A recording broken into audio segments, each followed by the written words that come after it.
C'est en ce terme que le ministre Willy Bakonga a annoncé le report de la reprise de cours à une date ultérieure. L'informateur Modeste Basilipebo croit au soutien de l'Église dans sa mission. Il est parti recevoir les bénédictions auprès du fridolin cardinal Ambongo. C'était au cours de la messe des martyrs du 4 janvier. Voilà pour les titres. Mesdames et messieurs, bonsoir et très heureuse de vous retrouver à travers cette grande édition d'information sur la chaîne nationale. La République démocratique du Congo va bientôt organiser les enseignements des méthodes de planification et conduite des opérations pour les officiers de 3e degré. L'école de guerre de Kinshasa a ouvert ses portes ce mardi au cours d'une cérémonie présidée par le commandant suprême des FARDC, Félix Antoine Tshisekedi Tshilombo. La première promotion est composée de 25 officiers stagiaires, nous dit Patrick Michel Nkouli. Passage en revue du détachement d'honneur et le commandant suprême de forces armées prend place sur le podium érigé pour la circonstance. L'instant est plus qu'historique. La République démocratique du Congo voit s'ouvrir ce jour les portes de sa toute première école de guerre. Cet organisme de formation de 3e degré est la seule étape qui manquait au cycle de formation d'officiers supérieurs, a souligné le commandant général des écoles militaires. Pour cette première promotion, 25 officiers stagiaires sont retenus sur les 114 postulants issus de forces aériennes, navales et autres unités de l'armée.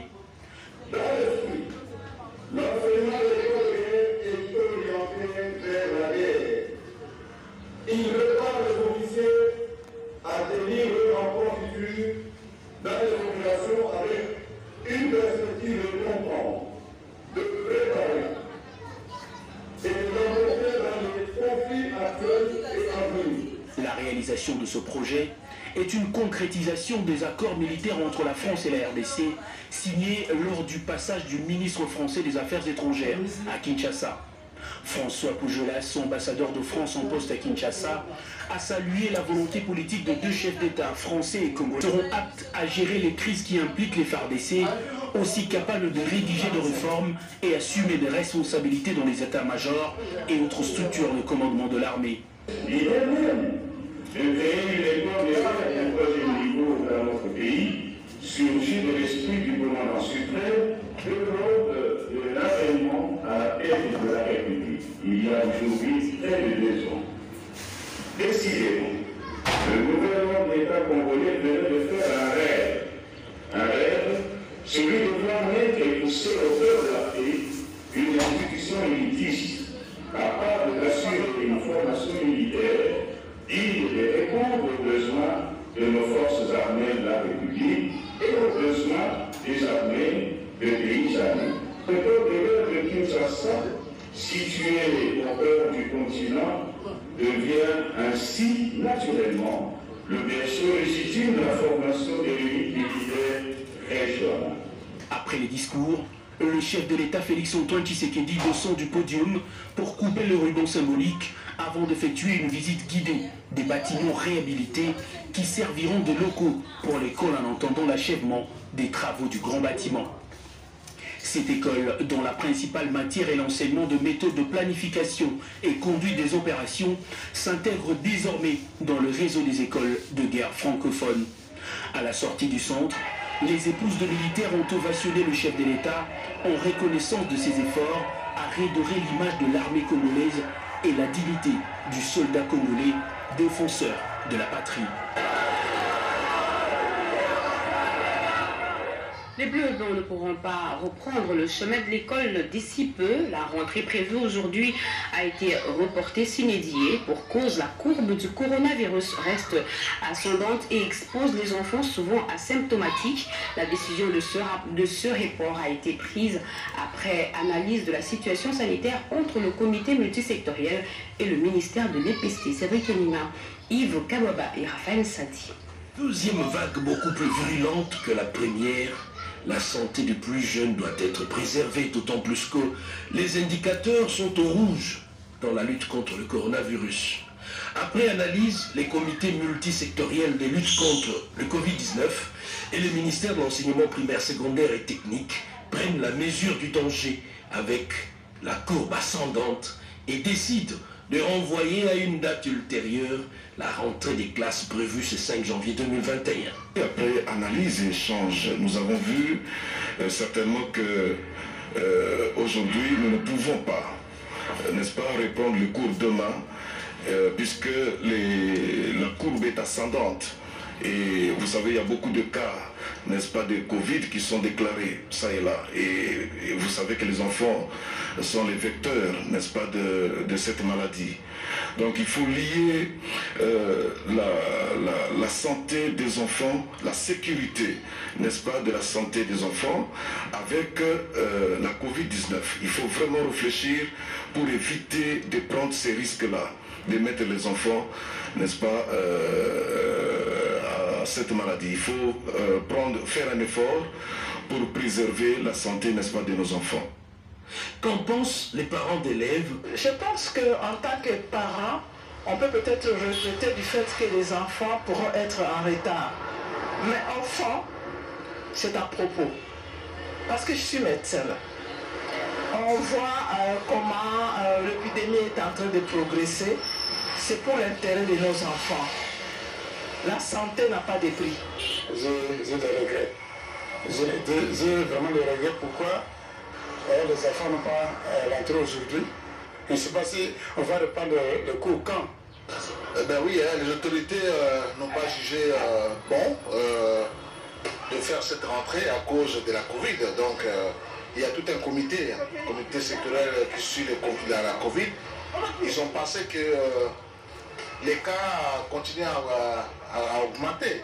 Ils ont pensé que pour freiner ces cas de Covid, ils ont préféré reporter. Moi, je suis tout à fait d'accord avec eux.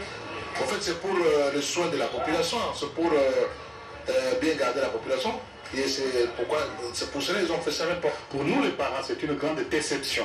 Parce que nous investissons en nos enfants, nous avons payé tous les frais scolaires, mais arrivé à une certaine période, on nous dit que les enfants ne vont plus à l'école. Ça nous dérange beaucoup, nous les parents. Nous aurions souhaité que, lorsqu'il y a des réunions comme ça, qui concernent l'enseignement, surtout la reprise des cours, qu'on puisse également associer à ces réunions les parents pour entendre les cris, les réactions, les impressions des parents. Réduire au maximum les interactions sociales pour briser la chaîne des contaminations, c'est bien l'idéal.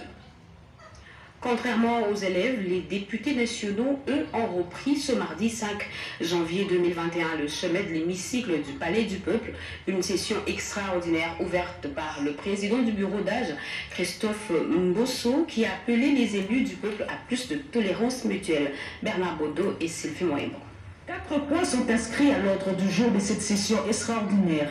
Il s'agira notamment de la poursuite de l'examen des pétitions à charge d'un membre du bureau définitif de l'Assemblée nationale, de l'élection et installation du bureau définitif de la Chambre basse du Parlement, des projets de loi de ratification et de contrôle parlementaire. Pendant la lecture de la décision convoquant cette session extraordinaire par le rapporteur Gaël Boussa, un incident malheureux s'est produit. Le député national Didi Manara a fait intervenir l'hémicycle, créant ainsi un moment de trouble. Tension apaisée, la séance a repris et le président du bureau d'âge, Christophe Mbosso Diapwanga, a prononcé son discours de circonstances dans lequel il circonscrit le contexte de cette session. Appelle les députés nationaux à plus de tolérance mutuelle et rappelle au gouvernement l'urgence de pacifier les partis de la République en proie à des exactions sommaires. Je vous exhorte à préserver le même état d'esprit de paix, de justice, de respect mutuel et de tolérance politique au cours de la présente session. Les bureaux d'âge s'engagent à collaborer à cette vérification en toute équité et en toute transparence, avec le concours des familles politiques, de tous les honorables députés, les partis politiques et regroupements politiques, ainsi que les groupes parlementaires. Il est donc évident que l'union sacrée a grossi et semble bien prendre contrôle de l'hémicycle. Et juste après l'ouverture de cette session extraordinaire, quelques députés ont réagi au micro de nos reporters. Regardez. La République n'a pas à s'inquiéter. Le président de la République a trouvé une situation qui était mûre et propre pour lui. La situation de Béni a trop duré. Nous soutiendrons le chef de l'État avec toutes les énergies. Il n'y a pas à craindre les tentatives d'opposition qui se créent ici. Elles sont tellement minimes que ça ne peut pas faire bouger la République. La priorité pour nous, c'est remplacer le bureau, mais aussi faire fonctionner l'État. Pour moi, il est inconcevable que le pays se développe aussi longtemps que les animateurs des institutions ne vont pas parler le même langage. Quoi de plus normal que le président du bureau d'âge estime nécessaire que l'Assemblée puisse soutenir non seulement le président de la République, mais également le gouvernement et les autres institutions. Nous avons ouvert la session extraordinaire, les jours qui vont venir, le programme sera connu, nous allons débattre des questions qui sont inscrites à l'ordre du jour. Tout ce qui se passe à l'est du pays, pour que la paix revienne, il faut que d'abord l'Assemblée nationale se ressaisisse d'abord. Parce qu'il y a parmi les gens de la politique congolaise qui se retrouvent dans cette histoire qui se passe à l'est du pays. Mais si on les démystifie, on les met à l'épreuve, en tout cas la paix sera à l'est du pays. Parce que je me souviens à l'époque de Mamadou Ndala, à l'époque de Mbouza Mabé, il y avait la paix. Mais pourquoi pas maintenant? Je soutiens cette politique. Le parquet de grande instance dans le Haut-Uélé n'a qu'un seul magistrat. C'est ce qui rend difficile l'administration de la justice dans une province qui compte 6 territoires. Reçu en audience ce mardi, le sénateur Jean Bakome Togambou l'a fait savoir au Premier ministre Sylvestre Ilunga Ilunkamba. On l'écoute au micro de Françoise Boula et de Pompomba. Foner ne fait pas assez là-bas. Déjà dans la capitale économique de la province du Haut-Uélé, nous sommes à Ouacha, la société Kipalimine qui paye régulièrement ce qu'elle doit payer pour ses engins et même les autres opérateurs économiques qui payent.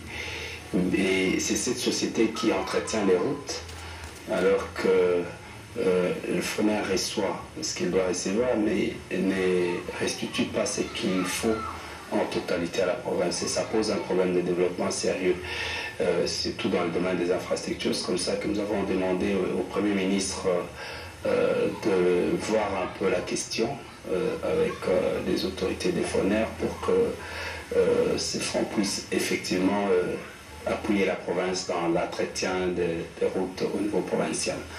Et nous avons également échangé sur la question qui concerne la justice, le fonctionnement de la justice.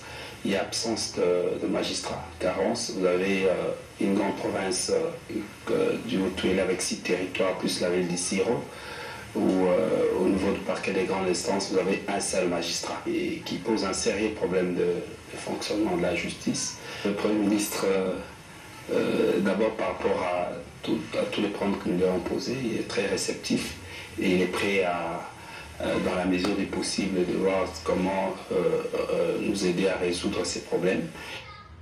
La cathédrale Notre-Dame du Congo a servi de cadre à la messe en mémoire aux martyrs de l'indépendance. Modesto Bahati Lukwebo, informateur, a pris part à cette Eucharistie célébrée par Fridola Cardinal Ambongo qui a exhorté sur l'amour du travail. Regardez. Le 4 janvier, journée des martyrs de l'indépendance, 61 ans après, ne pouvait passer sous silence. Le cardinal Fridolin Ambongo a célébré une messe pour se souvenir de ceux qui ont laissé leur vie pour la recherche de l'indépendance. Sur les bancs du cathédrale, on pouvait voir des personnalités du pays, parmi elles, Modesto Bahati Lukwebo, informateur. En bon catholique, Modesto Bahati est également venu au lendemain de sa désignation pour recevoir les bénédictions du prince de l'Église qui a axé sa prédication sur le travail pour le bien de son prochain durant cette année nouvelle. Nous sommes condamnés à travailler main dans la main pour que notre pays puisse enfin décoller et notre peuple respirer à plein poumon et vivre dignement comme il se doit. Et nous avons tous les atouts pour ça.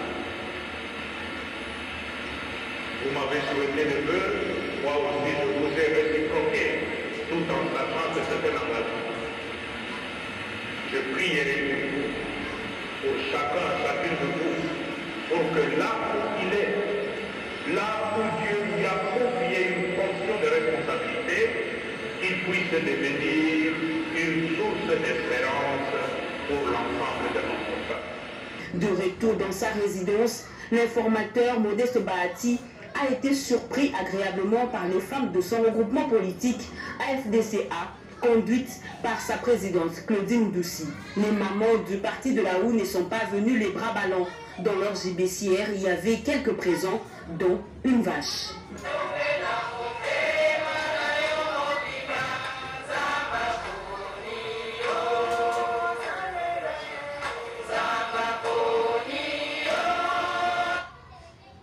« 4 janvier, journée des martyrs de l'indépendance, le ministre délégué à la défense en charge des anciens combattants est parti s'incliner devant les tombes des combattants de l'UDPS au cimetière de Kinkole, Médard Mouyal Mangala.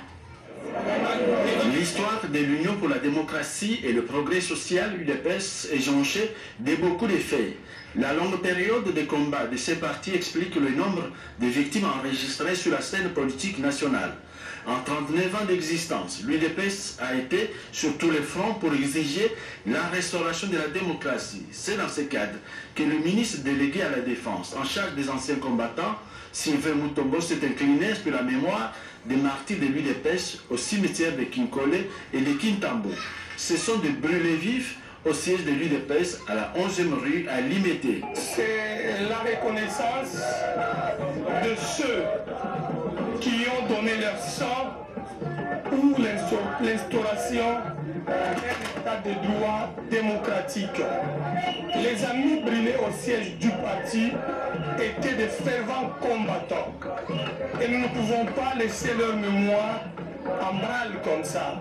Il était pour nous une obligation logique et morale pour que nous puissions honorer et parler d'eux. Chaque 4 janvier, on parlera des martyrs, nous les associerons aux martyrs de l'indépendance. La mobilisation pour la journée des souvenirs est une initiative du Rassemblement des démocrates tshisekédistes. Et la Fondation Denise Nyakeru Tshisekedi a pensé aux personnes vivant avec handicap de la commune de Makala. Cette catégorie de la population a reçu les vivres dons de la Première Dame par le truchement de l'honorable Laurent Batumona, qui lui a délégué le secrétaire général adjoint de son parti pour remettre ce don. Constance Managa. La Fondation Denise Nyakeru Tshisekedi offre des vivres et non-vivres aux personnes vivant avec handicap de la commune de Makala. C'est à l'occasion des fêtes de fin d'année que la première dame de la RDC compatit avec ses frères et sœurs, orphelins, démunis et ceux qui vivent avec handicap. Par l'entremise de l'honorable Laurent Batumona Kandikam, élu de la circonscription électorale de Makala et actuellement directeur général de la Direction générale de la dette publique, a délégué son représentant, la personne de M. Jules Mukumbi Munkawa, pour procéder à la remise officielle de ces dons provenant de la Fondation Denise Nyakeru Tshisekedi. Reçu par le président de l'Association des métiers et des formations des personnes vivant avec handicap, AMFACO, en sigle, M. Adolphe Kalala Djamala. Nous avons délégué à Maman Denise, première dame de la République. La première dame nous a envoyé au nom de l'honorable Batumona élu de Makala pour donner ses vivres aux personnes vivant avec handicap. Le président de cette structure témoigne que ces gestes ne sont pas la première fois. À titre de rappel, durant la période de la première vague de la pandémie à Covid-19, ces dernières ont été aussi assistées par la première dame de la République, Mme Denise Nyakeru Tshisekedi. Avec son amour et ses pensées pieuses à toutes les personnes vivant avec handicap n'ayant pas eu de moyens pour passer ces moments de fin d'année et de nouvel an dans les conditions de joie et de satisfaction dont les bénéficiaires présentent tous leurs remerciements à la première dame pour ces gestes louables et inoubliables.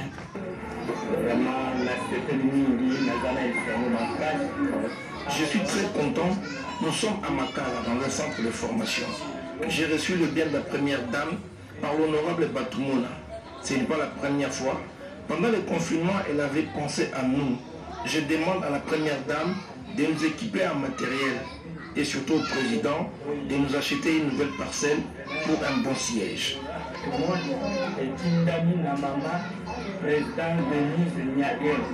Malgré leurs conditions inaptes, ils s'organisent pour être formés en métier. Dommage, les matériels didactiques ainsi l'emplacement ou l'espace est limité, dont ils lancent un SOS aux personnes de bonne foi de leur venir en aide, tout en souhaitant d'avoir une parcelle pouvant leur servir d'un bon siège ou une représentation. La commune de l'Inselé a été choisie pour une culture vivrière et l'élevage porcin afin d'assurer l'autosuffisance alimentaire. La première dame compte sur cette activité pour y parvenir. Son envoyé dans cette partie de la capitale, Stéphane Goya, a aussi apporté un soutien au centre médical La Grâce. Rikin de Zelouer, reportage. Soucieuse du bien-être de la population, surtout celle vivant en milieu périphérique des centres urbains, l'action Denise Nyakeru Tshisekedi, ADMT en sigle, avec son président national Stéphane Goïwa Bingelengele, se sont chargés de soutenir au nom de la première dame les ménages dévoués à l'agriculture et à l'élevage, dont l'élevage porcin et caprin dans le village Ingwe au-delà de l'Ansele. Cette initiative, accueillie à bras ouverts par l'autorité coutumière, l'action de Denise Nyakeru est en marche dans ces villages où la grande ferme, bien implantée, attend d'être ravitaillée en bétail. Néanmoins, à vue d'œil, l'élevage des porcs avec des races améliorées importées d'Afrique du Sud et des chèvres se porte à merveille, à la grande satisfaction de la délégation qui trouve en cette œuvre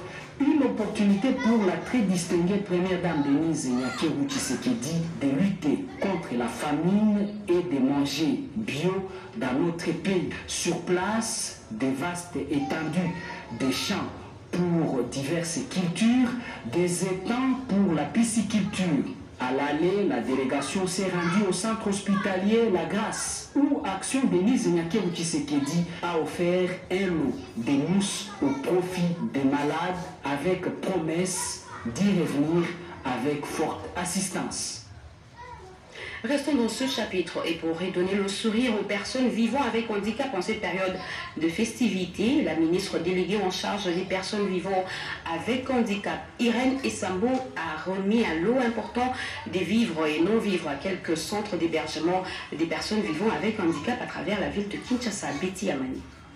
Des festivités de Noël et de Nouvel An, la ministre déléguée en charge des personnes vivant avec handicap et autres personnes vulnérables, maître Irène Essambo Diatta, est allée remettre les vivres à quelques centres d'hébergement des personnes vivant avec handicap dans la ville-province Kinshasa. Il s'agit du centre d'hébergement des Kabalo, Senapek, Fira, Boma à Kintambo, Sepromefa et Phosphate. C'est l'eau important des vivres est composé des sacs de riz, des semoule de maïs, des cartons de poulet, des poissons salés, des boîtes de conserve, des tomates, des bidons d'huile et des savons de ménage. Ce pour redonner les sourires à ces groupes de vulnérables en cette période festive, mais également apporter un soulagement à leur foyer.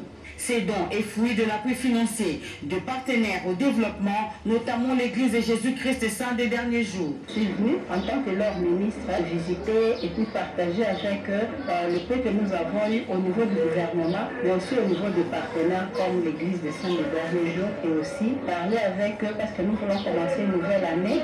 Il faut qu'il y ait de nouvelles idées, il faut qu'on oriente les choses et c'est ce que je suis venue faire. Nul n'ignore que depuis le début de la pandémie planétaire, dû au Covid-19, ces vulnérables ont ressenti les effets collatéraux dans leurs activités respectives. De partout où elle est passée, l'on pouvait lire la joie immense sur les visages des bénéficiaires, signe de gratitude à l'endroit de cette défenseuse des droits des personnes vivant avec handicap, maître Irène Essambo Diatta.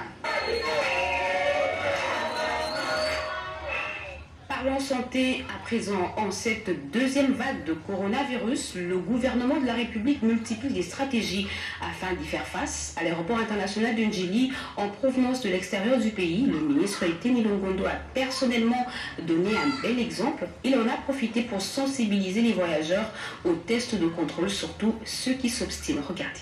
La République démocratique du Congo étant résolument engagée à lutter efficacement contre la deuxième vague de la Covid-19, le gouvernement de la République multiplie constamment sa politique stratégique en vue d'assurer la riposte. Déjà, au niveau des aéroports et autres postes frontaliers, il s'observe le renforcement de mesures sanitaires qui s'avèrent plus que jamais indispensables, car des cas importés sont à l'origine de cette seconde vague en RDC, raison pour laquelle tout voyageur sans exception aucune provenant de l'étranger est obligatoirement soumis à un test de contrôle dès sa descente de l'avion. Le Congo, c'est un pays indépendant avec ses règles et avec ses principes, avec ses lois pour protéger les Congolais.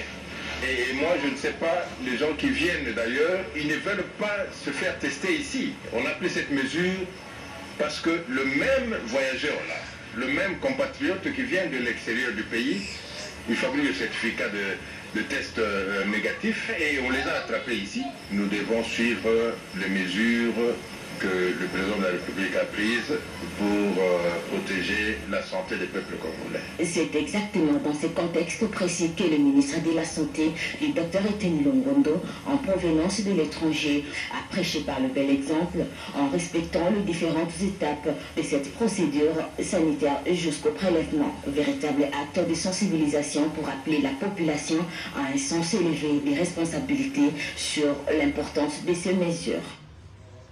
Enfin, des vaccins pour mettre fin aux épidémies qui ont décimé les bêtes dans le Congo. Le ministre de la Pêche et l'Élevage a visité le laboratoire vétérinaire central pour s'en rendre compte. Cédric Enina. C'est sa deuxième visite au laboratoire vétérinaire central. Et pour la seconde, le ministre de la Pêche et l'Élevage, Jonathan Bialoussou-Kawata, a tenu à s'assurer que tout est fin prêt pour mettre fin à l'épidémie des pastéroloses et les charbons septomatiques qui a décimé plus de 100 000 bêtes dans le Congo. Des vaccins ont été produits localement dans les normes et d'autres importés de la Turquie, les cas de la pastérolose bovine. Comme vous le savez, il y a de cela 3 ans, il a été diagnostiqué qu'il y avait une épidémie, la pastérolose. En même temps, il y a aussi le charbon symptomatique qui ne cesse de décimer nos bovins. Et nous avons fait des efforts au niveau du gouvernement avec l'instruction du chef de l'État, son Excellence M. Félix Tshisekedi, et le Premier ministre Ilunga Sylvestre, de bloquer un montant qui a permis à ce que nous produisons sur place ce qui devait l'être ici, après avoir respecté toutes les procédures de passation des marchés. Le laboratoire vétérinaire central a produit les vaccins contre le charbon symptomatique et nous avions aussi des fournisseurs qui ont gagné le marché, avec qui nous avons importé les vaccins contre la pastérolose qui vient donc de la Turquie et c'est arrivé, c'est ce que nous sommes venus recevoir. Maintenant nous allons nous déployer à descendre sur le terrain avec toutes nos équipes. Comme vous le remarquez, notre pays gauche beaucoup de spécialités dans ce domaine-là. Il suffit de les utiliser afin de mettre fin une fois pour toutes à cette épidémie qui a décimé plus de 100 000 bêtes dans les provinces du Congo et du Kwilu. Toutes les batteries sont donc en marche pour mener une campagne de vaccination intense et éviter la disparition des autres bêtes et les patrons de la pêche et l'élevage en première ligne dans ces combats. Et ce communiqué du ministère des Finances, il est rappelé aux banques commerciales, à la CADECO, Régie financière, DGDA, DGI et la DGRALD et à la Banque centrale du Congo que conformément au décret numéro 20/019 du 21 août 2020 modifiant et complétant le décret numéro 007/2002 relatif au mode de paiement des dettes envers l'État et à l'arrêté numéro 18/CAB/Mine/Finance 2020, elles sont obligées d'utiliser le logiciel ISIS Régie à partir du 1er janvier 2021 pour les opérations d'encaissement des impôts, taxes et redevances dues au pouvoir central. Ainsi, toutes les recettes encaissées par les banques commerciales et la CADECO doivent être renseignées dans ISIS Régie au même jour de leur encaissement. Le reversement de ces recettes à la Banque centrale du Congo doit s'effectuer dans les 24 heures à travers le système national de paiement pour permettre leur comptabilité automatique au compte général du Trésor. Par conséquent, Isis Régie étant la base des données uniques dont tous les paiements de cette recette envers l'État ne seront considérés comme réellement payés que les recettes renseignées dans Isis Régie. Ce début d'utilisation va s'opérer en 2 phases. 1er janvier 2021, Kinshasa et les provinces pilotes, c'est-à-dire Haut-Katanga, Olomami, Congo central, Lualaba, Nord Kivu et Tanganyika. 1er juillet 2021, les autres provinces, Bazuélé, Équateur, Haut-Uélé, Ituri, Kasaï oriental, Kasaï central, Kwango, Kwilu, Lomami, Maindombe, Maniema, Mongala, Nord Ubangi, Sankuru, Sud-Kivu, Nord Ubangi, Chopo et Chwapa. Ce communiqué est signé par Célie Lagouli.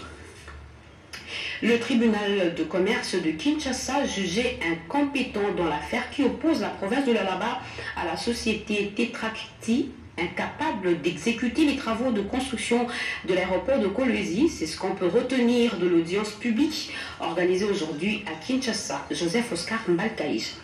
L'affaire Tetractis Africa SARL et la province du Lualaba pour la construction de l'aéroport national de Kolwezi a été prise en délibéré. Une audience publique a mis face à face ce mardi 5 janvier 2021 les tribunaux de commerce de Kinshasa et les avocats conseils de la province du Lualaba pour assignation à l'intervention forcée dans l'affaire opposant cette province à la société Tetractis. Les documents montrent à suffisance que cette société a signé un contrat avec la République à travers la Régie des voies aériennes RVA pour la construction de l'aéroport de Kolwezi. La façon dont ça a été présenté, ça a été pour décrédibiliser la province, mais aussi tuer la bonne foi. Comment la province peut aider les entrepreneurs à pouvoir accéder au contrat si on a déjà des précédents comme Tetractis? Au cours de cette audience, les avocats de la province, conduits par Maître Joseph Yav Kachung, professeur des universités, ont soulevé l'incompétence du tribunal de commerce de Kinshasa dans cette affaire, au regard de la loi, et ont sollicité par ailleurs que l'affaire soit prise en délibéré. Le tribunal de commerce, au regard de la loi qui l'organise, en ses articles 17 et 18, lie la compétence du tribunal de commerce et exclut ce dernier à connaître des affaires ou des contrats administratifs. Le contrat sur l'aéroport, c'est un contrat qui relève des obligations administratives. La province du Lualaba s'est fait victime de sa propre bonne foi en faisant bénéficier à l'entreprise Tetractis son accompagnement auprès du ministère national des Transports ainsi que de la RVA pour l'aboutissement heureux des travaux de réhabilitation de l'aéroport national de Kolwezi. Ainsi, la province avait décaissé la somme de 1 600 000 $ américains pour les études de faisabilité. En dépit de ces décaissements de fonds et des assurances reçues de cette entreprise à trouver du financement, une lenteur a été observée dans l'exécution des travaux. Face à cette incapacité pour préfinancer ces 10 travaux, la RVA a décidé de se désengager totalement du contrat. Comment redynamiser le fonctionnement de la station provinciale RTNC Maindombe en 2021? Eh bien, cette question a été longuement débattue entre le directeur général de la RTNC Ernest Kabila Ilunga et le gouverneur de Maindombe Paul Mputu au cours d'une audience accordée à ce dernier, Luxon Kabala. Soucié de se mettre dans le même diapason que d'autres provinces de la République démocratique du Congo, le chef de l'exécutif provincial du Maindombe, l'ingénieur Paul Mputu Ilanga, en séjour officiel à Kinshasa, s'est entretenu avec le directeur général de la RTNC, Ernest Kabila Ilunga. Sceller la collaboration avec les gestionnaires au quotidien du média public audiovisuel et examiner d'autres aspects techniques ont constitué la toile de fond de cette séance de travail, la toute première pour cette année avec le gouverneur du Maindombe. Nous avons échangé à propos de la collaboration qui doit exister entre la RTNC et les provinces. L'année passée, il a signé un certain nombre de contrats avec certaines provinces. Il était temps aussi que le Maindombe puisse signer un contrat. Mon frère est chrétien, moi aussi je suis chrétien. Quand deux chrétiens se rencontrent, ils ne parlent que de Dieu. Donc c'est dans une ambiance tout à fait cordiale et chrétienne que nous avons pu échanger avec mon frère. Nous allons maintenant, c'est le temps à nos techniciens, à nos experts, de finaliser les contrats et nous allons signer un contrat de collaboration entre la province de Maïndom et la RTNC. Chez nous, il n'y a que la RTNC et les télévisions satellitaires. Donc quand il y a un problème, quand il y a une panne de la RTNC, la population est complètement coupée du reste du monde. Les programmes de la chaîne officielle, très suivis dans son entité administrative, le gouverneur de province du Maïndombe, l'ingénieur Paul Mpoutoubole Ilanga, n'a pas caché sa satisfaction au regard de la dynamique imprégnée par le directeur général Ernest Kabila dans l'accompagnement des institutions de la République sur le plan médiatique. Quel est l'enjeu du projet de l'électrification qu'exécute la SNEL pour améliorer la desserte en énergie électrique? Une délégation de cette entreprise publique qui vient de séjourner à Luozi dans le Congo central a sensibilisé la population de ce coin sur le bien fondé de ce projet. Émile Nzuzizola, reportage. Situé sur la rive droite du fleuve Congo, au Congo central, le territoire de Luozi souffre de l'absence de desserte en électricité. Un paradoxe difficile à digérer par l'opinion du Congo, vu la proximité du territoire de Luozi au grand site d'Inga, réputé pourtant pourvoyeur en courant électrique en République démocratique du Congo. Face à ce problème récurrent qui soumet les populations laborieuses de l'espace Manianga à la corvée de l'obscurité, une solution est en vue. Elle porte la signature du chef de l'État. Expéditif, le directeur général de la SNEL, Jean Bosco Kayombo Kayan, a dépêché illico presto une délégation à Luozi, flanquée de notables nés Congo. Question d'assurer la population locale de la concrétisation prochaine du projet d'électrification de leur contrée. Dans les soucis du président de la République, il faut d'abord avoir le développement. Quand on parle de développement, il faut d'abord l'électricité. On avait recruté une maison pour mener les études, afin de nous permettre à démarrer les travaux d'électrification de Luozi. La phase d'étude est complètement terminée. On est en train de réunir les moyens. Nous allons lancer les appels d'offres pour retrouver la maison qui va réaliser les travaux. Nous voulons que tous les ressortissants de Luozi ou Congo central en général puissent y participer pour la réalisation de ce projet. Du côté de la population, être à mesure ou ayez la volonté de payer la facture qui sera émise pour rendre pérenne l'infrastructure. En somme, la présence de la délégation mixte de notables de Congo et des cadres de la SNEL à Luozi a dissipé les malentendus suscités par des promesses politiciennes non tenues autrefois. Le scepticisme a laissé place à l'espoir. Une manière pour la SNEL et les Congo d'accompagner le chef de l'État Félix Antoine Tshisekedi dans sa ferme promesse de doter Luozi du courant électrique. Wait-and-see. Ouvert dernièrement à la circulation, les sauts de moutons enregistrent malheureusement des cas d'accident déjà suite à ce dérapage. Les usagers de la route, le directeur général de l'OVD, Victor Toumba, appelle les responsables de la CNPR à renforcer les signalisations et l'éclairage public. Willy Atunakova.